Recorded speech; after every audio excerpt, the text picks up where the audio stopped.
Phil Spencer was wrong. Dead wrong. And I'm sure he's probably going to be pretty darn happy about that. I mean, obviously, when you're Phil Spencer and he did that interview and things sounded kind of bleak, they had just released Redfall. Imagine if they hadn't released Redfall, right? Maybe canceled it or whatever. I think even maybe delayed it. I don't see any world where that game could be considered good, though. I mean, I thought it was fun playing through it with friends, but I just, even if they would have held on to it for a year, I don't know if it would have been good, and especially given that the games that they have coming up with Starfield, Forza, you have Hellblade 2, Avowed, you have these games that are probably going to score exceptionally well. So do you really want to put one out there that's probably not going to score in league with those? I kind of doubt it. But Phil Spencer was wrong in one aspect where he said people aren't going to buy an Xbox for Starfield, because Starfield showed out like an MFer on the Starfield Direct, and people are buying Xboxes, people are buying Starfield. It's like it's gone from number 1 on Steam pre-sales to now it's like number 2 or 3, and it's crazy to think that, right? Because there's Game Pass on PC, but people with Steam would rather play it on their preferred platform, so they're buying it outright. So this game is going to be huge. You're seeing articles and things that I never ever thought we'd see, right? Who ever thought we'd see these type of articles that are actually pro Xbox? Just pretty incredible to see this. One of the things that I saw just came up on Forbes, sort of more in line with what I'm talking about, is this one. It says, it feels like Starfield feels like the first Xbox exclusive in ages that will pain PlayStation fans. This is the dawn of a new era. Not that Xbox has suddenly done a complete 180, but we are now living in an age where its $7 billion purchase of Bethesda is coming home to roost. And for the time in history, one of the genre-defining games will simply not be coming to PlayStation. That game, of course, is Starfield, the almost unbelievably vast space exploration title from Bethesda. Its first fully new IP in ages, joining classic franchises like Fallout and The Elder Scrolls. Sure, there's no guarantee Starfield will be good or have a smooth launch, but the odds for the quality are in its favor, given the impact that the last several Fallout and Elder Scrolls games have had on their industry. And this is not some wild multiplayer MMO experiment like Fallout 76, and so it looks like Bethesda's biggest, most ambitious game ever by quite a wide margin. This is not some Xbox is about to blow PlayStation at a water post, but I do feel like this is a situation that PlayStation players have not found themselves in very often, at least not for years. One where they are missing a genuinely massive game that is not available on their best-selling console. Microsoft has produced great games, sure. The Forza series is always stellar. Hi-Fi Rush was a surprise hit.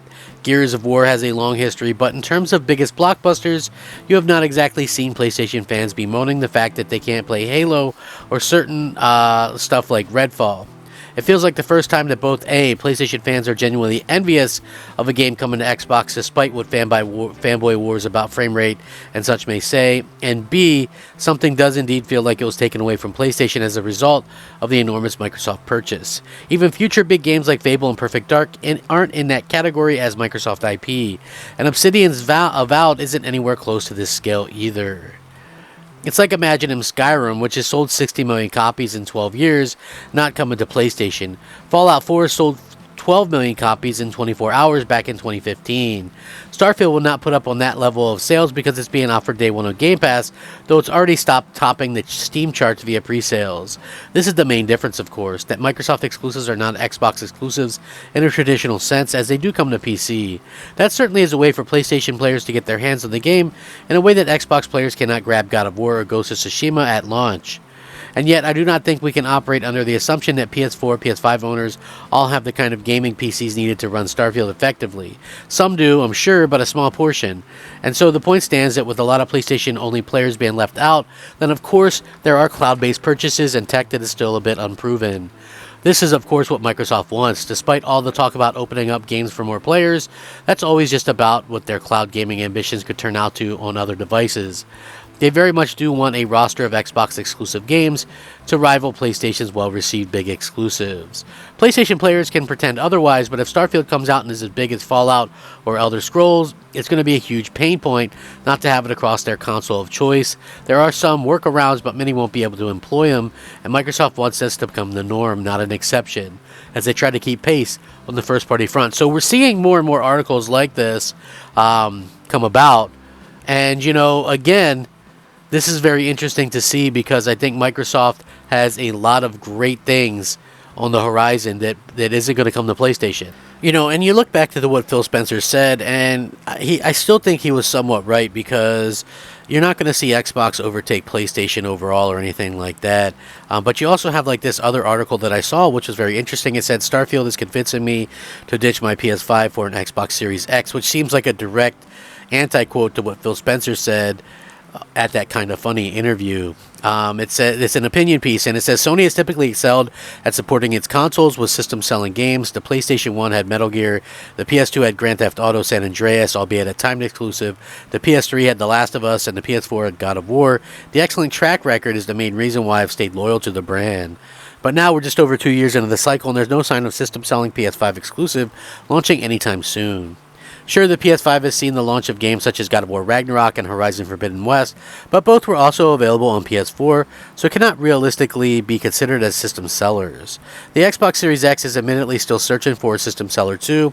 It boasts successful console exclusives such as Halo Infinite and Forza Horizon 5, but I still wouldn't consider them as influential as any of the PlayStation exclusives listed.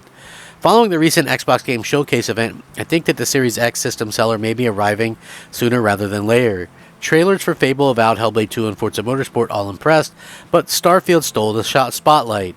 Xbox showed off a huge 45-minute video presentation for Starfield, offering in-depth look at the combat, exploration, that many RPG mechanics, and more. It's clear that Starfield is made by the same studio behind the Elder Scrolls V Skyrim, unleashing the player into an expressive and expansive fantasy world and letting you tackle any obstacle however you want. But Starfield is swapping knights and dragons for aliens and spaceships, allowing you to visit thousands of planets. The scale of Starfield looks to be unprecedented, while games such as No Man's Sky also promise the opportunity to players to visit numerous procedurally generated worlds. They lacked enough content to make exploration interesting. Bethesda has also decided to use procedurally generated worlds in the same fashion. Starfield is unmistakably an RPG too, with Bethesda allowing you to customize your ship, assemble your own crew, and build your character with a comprehensive skill tree. Let's see, and you get the recipe for the most ambitious game ever to grace an Xbox console. Of course, I'm yet to play Starfield, so there's every chance that it fails to meet expectations, but I can't remember being this excited for any other game since Elden Ring. If Starfield is able to deliver on its promise, then I'm going to have to reconsider buying an Xbox Series X, as all my life I've been happy to remain loyal to PlayStation, with Sony leading the way. The only first-part PS5 exclusive coming in 2023 is Spider-Man 2. It looks great, but it does admittedly just look like an enhanced version of the original with a larger map and added Venom abilities. There's absolutely nothing wrong with that, and I can't wait to play it, but it simply does not feel a generational game in the same way as Starfield. And while I do think it's silly to base a console purchase on a single game, Xbox has proven that there are plenty of promising games to arrive. So I think this makes some great points. I think, look, I'm going to get Spider-Man 2 on PlayStation 5 as well. But to me, it's like I feel the exact same way. It's like more of the same. We've had, believe it or not, it'll be the fourth Spider-Man game in 5 years. And you go, how's that possible? Well, they released Spider-Man in 2018, Spider-Man Remastered in 2020, Spider-Man Miles Morales in 2020. That's 3. And then this will be 2023, Spider-Man 2. So 4 games in 5 years. So I think it's going to be great, but again, it's just more of the same. It's like the same with Zelda for me. So I think that, something new, I hope that people really give it a chance. And, I really can't wait to see what's happening in the future. And they're right. I think Starfield will start that kind of snowball effect because, believe it or not, Starfield is going to score extremely well. And I'm not putting added emphasis on it, but people do. Like, you have to score well to be able to, attract certain people. And they score well, and then Forza is going to score well. So you start the ball rolling, and I have no doubt that Hellblade 2 and Avowed and Forza Horizon and Flight Sim, you're talking about 5 or 6 games in a row that can score potentially up 90 plus Metacritic, and that gets people talking, and I think that's exactly what Microsoft wants to do. So I think this is one instance where you could definitely see Microsoft start to play the game a little bit better, be able to go out there and really compete against, kind of what's going on. And I love to see that. I hope that we see that. I absolutely can't wait to see that. So I don't know. What's your guys' thoughts on this? Are you going to pick one up just to play this game? I mean, they do have Xbox Series S's you can get for like $200. It's crazy, but you have an entry point, a cheap entry point. Pick up a Series S for a couple $100 or $250. Grab some Game Pass. Play Starfield. It's going to be cheaper than building a rig to play this, which, by the way, requires a solid state drive. Oddly enough, So I guess we'll see. It's crazy days though for Xbox. Let me know. Crap Gamer out.